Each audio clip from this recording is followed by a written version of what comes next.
You may have seen him at South by Southwest. He is the author of 5 best-selling books. I'm so thrilled to have him here. Please give it up for Peter Shankman.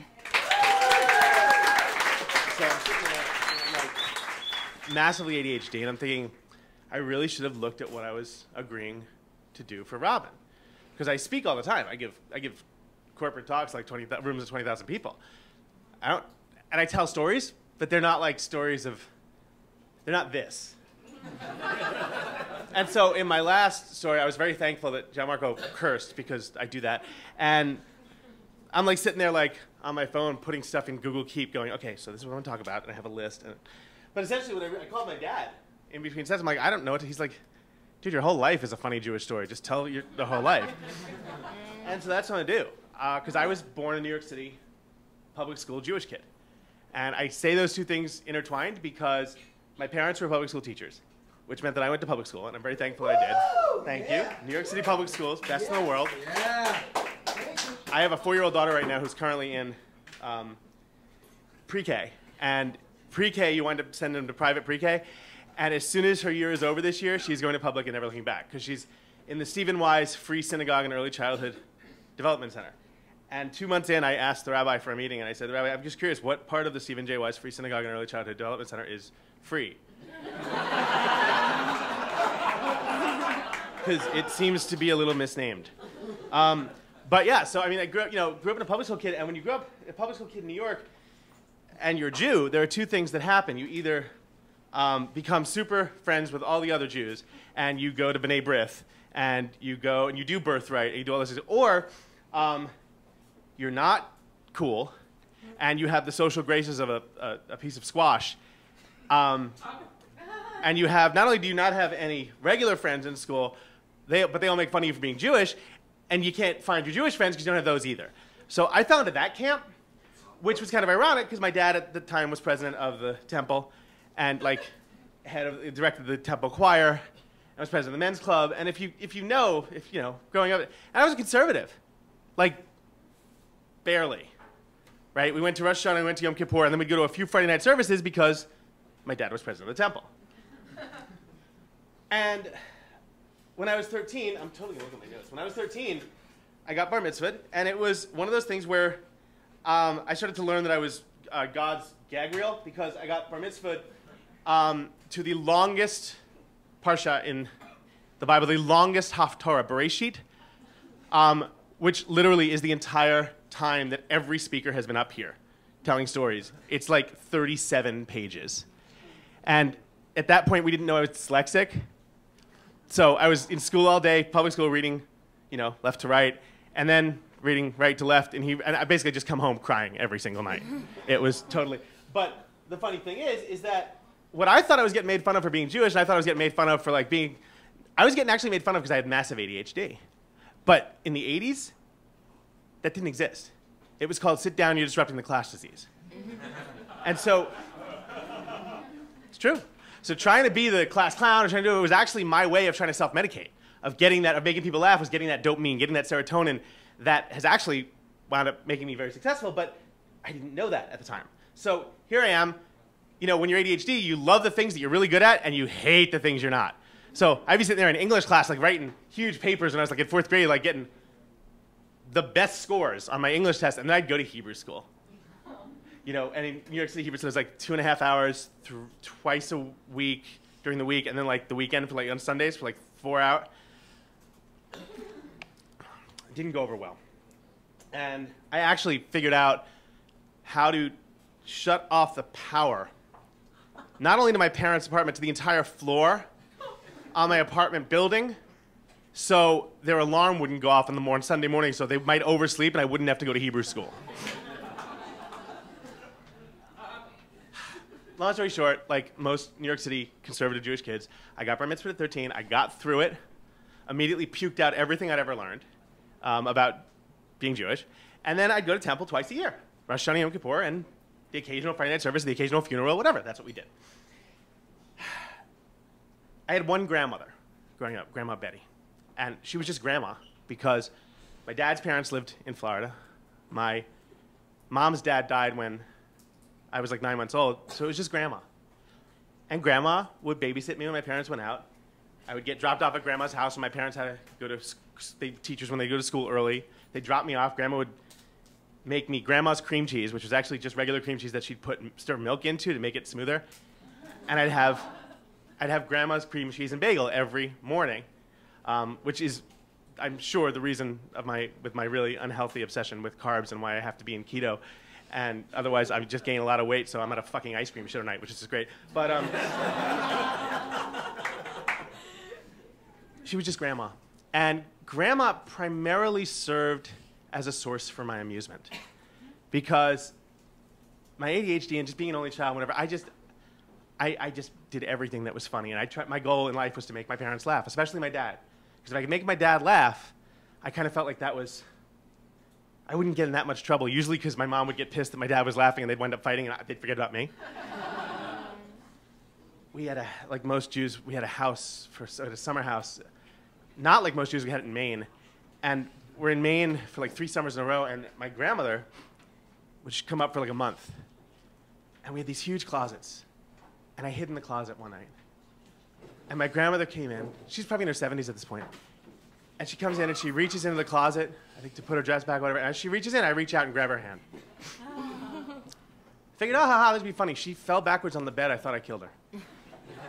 I really thought I gave her a car. That didn't stop me. We went to Disney next year and we rented her a wheelchair because, you know, she walks around and she's never studying. There are hills at Disney. I let her go down a hill. Like I wheeled her and I just let it go. And obviously I caught her. And it wasn't so much for Grandma, it was for my mom, because you're never gonna hear this in your life. It was the greatest moment. Go catch your grandmother! What the fuck is wrong with you? As my grandmother's rolling down a hill, gaining speed. And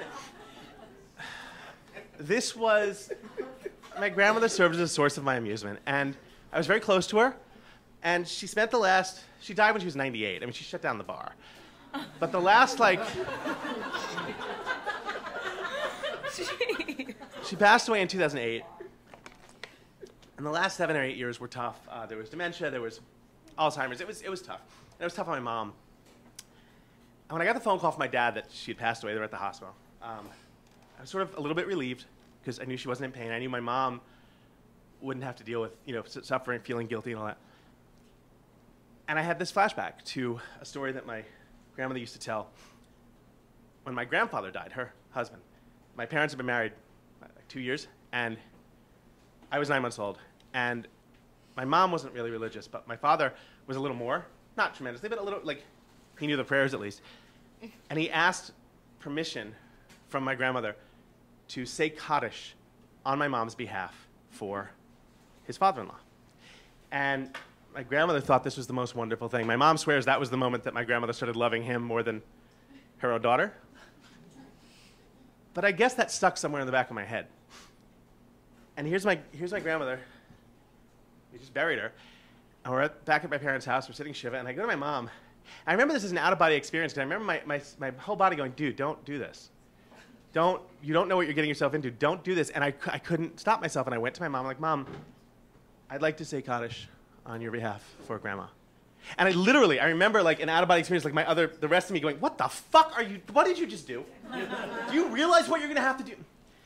My mom said, I think that's very nice. Let me think about it. A couple of days later, she's like, I think that'd be wonderful. Thank you so much. Well, I was living in a studio apartment I was living on 57th Street, and there was the only place to get, to go for the morning service, the Garment Center Synagogue on 40th and 7th.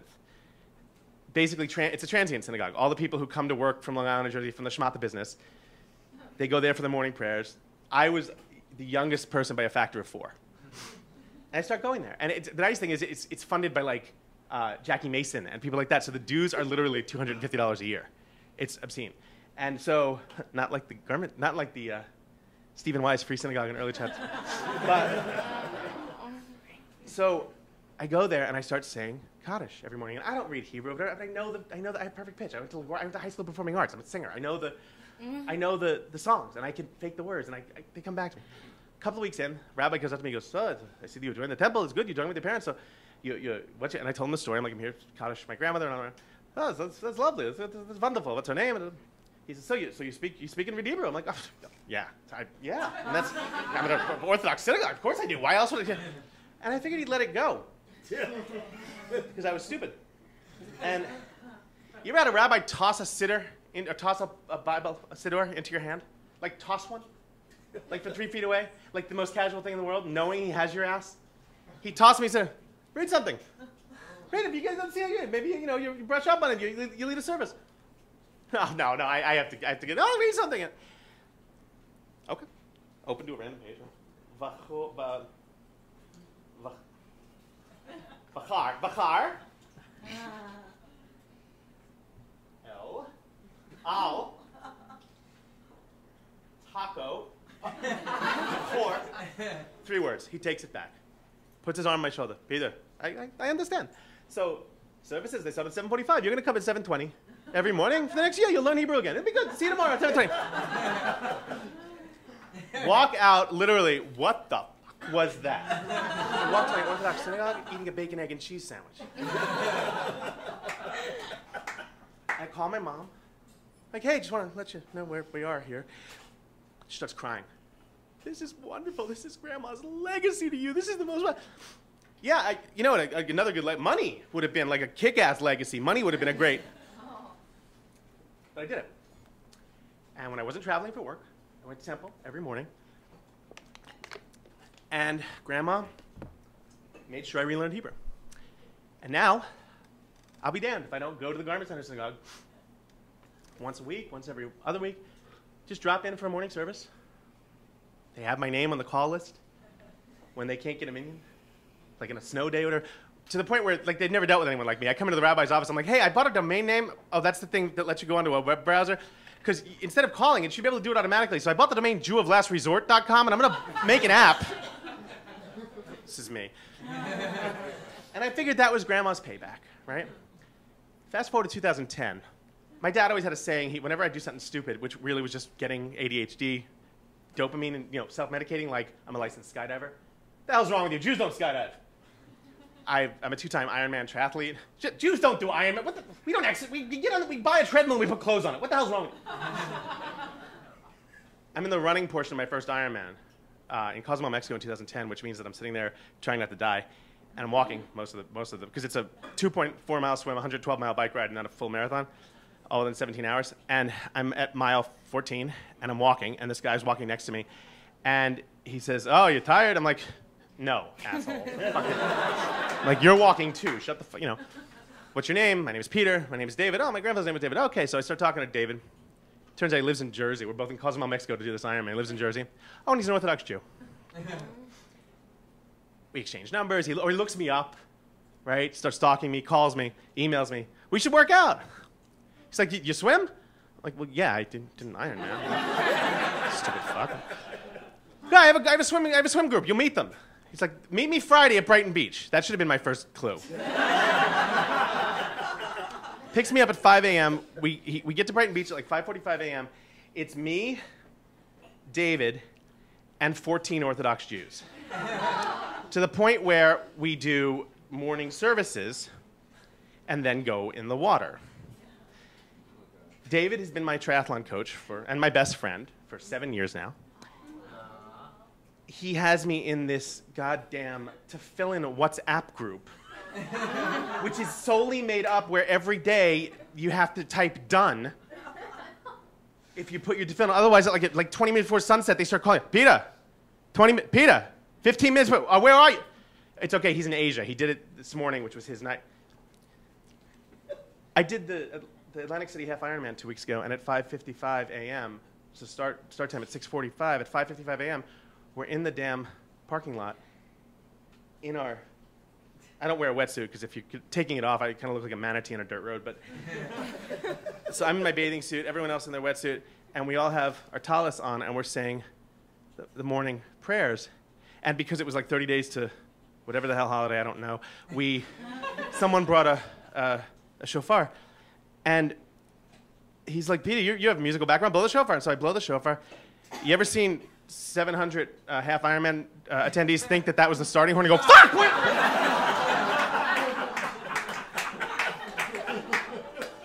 David was my partner in crime. He's a public school teacher, and he runs super early, and I run super early because I have ADHD, and I wrote about this in the book, and I was actually an article on me in Business Insider this morning about how I start my day at 3:45. I get up at 3:45 because if I don't exercise first thing in the morning, I don't get the dopamine and I have a shitty day, so I have to do it. And having a 4-year-old daughter, the only thing I could do is exercise. Because I'm a single dad, the only thing I could do is exercise it. So I have a Peloton bike, and on the days that I have her, I'm on the bike at 4. David's a public school teacher. The only time he can do long runs is that early, so we meet at 3:30 in the morning on the days I don't have my daughter, and we run. If you Google me, I'm the asshole that got arrested in Central Park for exercising before it opened. Not even a joke. It was 4:45. I was at mile 2 of a 10-mile run. Cop pulls me over, but like stops me. I'm running slowly. What are you doing? I'm in spandex and I'm sweating. It's the middle of February. What the fuck do you think? I'm giving hand jobs for crack. What do you think? Just a future tip. Not a good answer to say to a cop ever. Had to go to court. Had to fight it. Got out of it. Long story short, David's my best friend. Not only do I race with him and train, and my training and my exercise is one of the key tenets that has gotten me. I used to drink a lot, and I used to deal with my problems by eating a lot of bad food. When you're ADHD, you have 2 speeds. My 2 speeds are namaste and I'll cut a bitch. And so I don't have 1 drink, I have 9. I don't have, you ever order a pizza, you have 2 slices, put the rest in the fridge for later. That's called leftover pizza. I've never had fucking leftover pizza in my life. I order a pizza, I eat the pizza.